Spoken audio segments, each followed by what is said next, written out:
अस्सलाम वालेकुम स्टूडेंट। आज हम अपना नेक्स्ट जो चैप्टर स्टार्ट करेंगे वो चैप्टर नंबर 24 है, जो नेक्स्ट 17 से आगे 18, 19 वो हम इन लास्ट 4 चैप्टर्स के बाद स्टार्ट करेंगे। चैप्टर 24 स्टार्ट करते हैं आज, जो कि है एवोल्यूशन। एवोल्यूशन आपने इसकी डेफिनेशन फर्स्ट ईयर में भी पढ़ी है कि क्या है, ग्रेजुअल चेंज को कहते हैं over the period of time.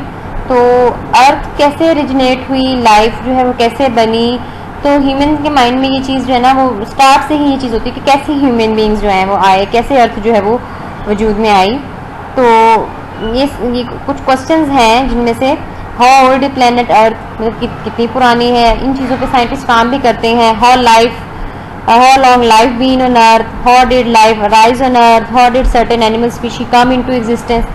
ये सारे क्वेश्चंस जो हैं वो साइंटिफिक इंक्वायरी है और डिफरेंट साइंटिस्ट जो हैं वो इसको रिजॉल्व करने की कोशिश करते हैं।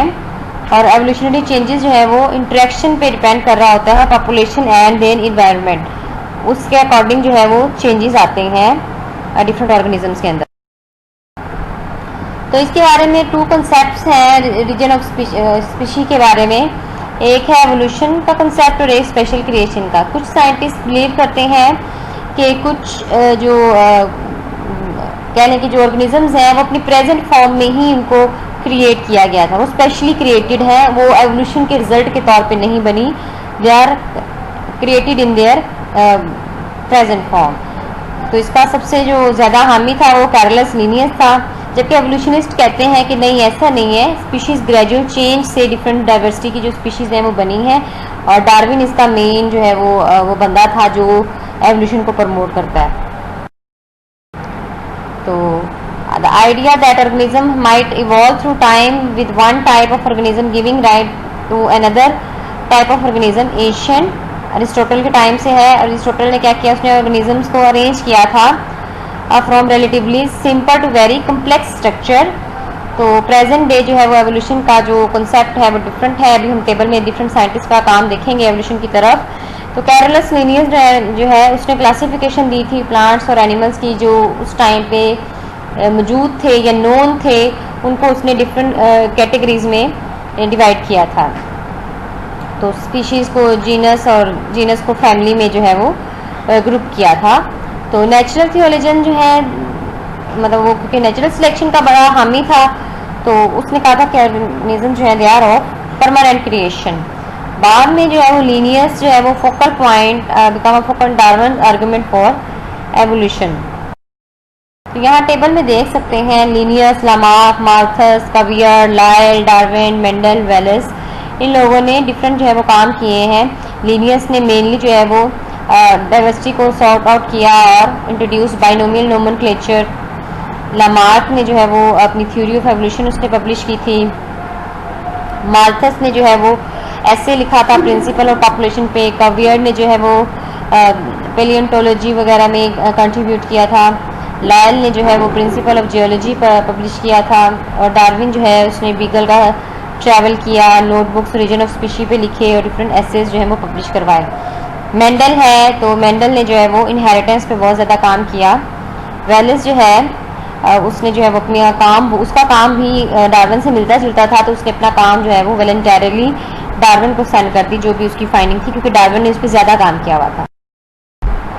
तो सबसे one of the speculation trying to explain the reason is that may have begun deep. अच्छा, ये चीज़ आ जाती है एवोल्यूशन कि कैसे प्रोकैरियोट्स बने, अर्थ पे क्या क्या चेंजेस आए, ये एवोल्यूशन से रिलेटेड है कि क्या चेंजेस आए कि वो प्रोकैरियोट्स बने अर्थ पे, और फिर उनमें क्या चेंजेस आए तो उनसे फिर यूकैरियोट्स अराइज हुए।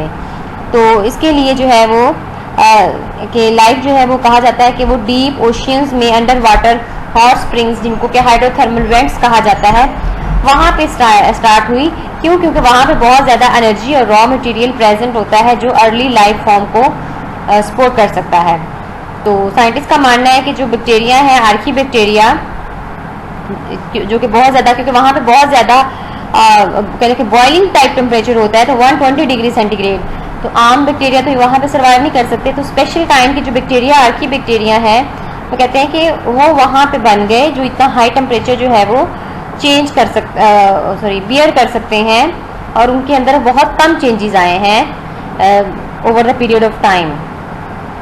तो न्यूट्रिएंट जो है वो primitive environment would have limited if life were to continue in other source of nutrient. Mean start वहाँ से हुआ, लेकिन क्योंकि वहाँ पे इतनी भी नहीं है कि वो लाइफ को ज़्यादा अर्सा सपोर्ट कर सकते, वो न्यूट्रिशन दे सकता वो इन्वायरमेंट, तो उनको नेक्स्ट सोर्स ऑफ न्यूट्रिशन ढूंढना था जो कि फोटोसेंसिस की फॉर्म में जो है वो अराइज हुआ। तो first photosynthetic organism probably use hydrogen sulphide. आपने फर्स्ट ईयर में भी पढ़े हैं, जो बैक्टीरिया हैं डिफरेंट किस्म के, तो उसमें ये चीज़ हमने देखी थी फर्स्ट ईयर में भी। तो वो क्या करते थे, तब वो वाटर को यूज़ करने की बजाय they use hydrogen sulphide as a source of hydrogen for reducing carbon dioxide. बाद में क्या हुआ, सेम पर्पस जो है वो सर्व किया जाने लगा वाटर, मीन फिर वो हाइड्रोजन सल्फाइड को वाटर के साथ रिप्लेस कर दिया गया। तो जिसके नतीजे में जाहिर है पहले वो जहाँ सल्फाइड गैस रिलीज होती थी, तो अब जो है वो ऑक्सीजन गैस रिलीज होना शुरू हो गई।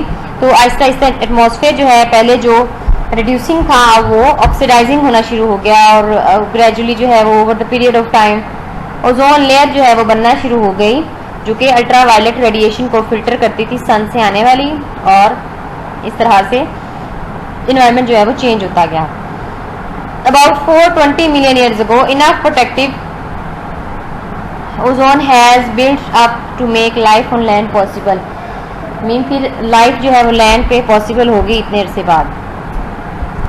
लेकिन क्योंकि एनवायरनमेंट उस टाइम पे रिड्यूसिंग से ऑक्सीडाइजिंग हो गया था, तो अब मज़ीद जो लाइफ थी वो एबायोटिकली यानी न्यूट्रिएंट के मिलने से अराइज नहीं हो सकती थी, जस्ट बायोटिकली ही यानी ऑर्गेनिज्म बना सकते थे। नॉन लिविंग से ऑर्गेनिज्म अराइज नहीं हो सकते थे due to change of environment from reducing environment to the oxidizing environment.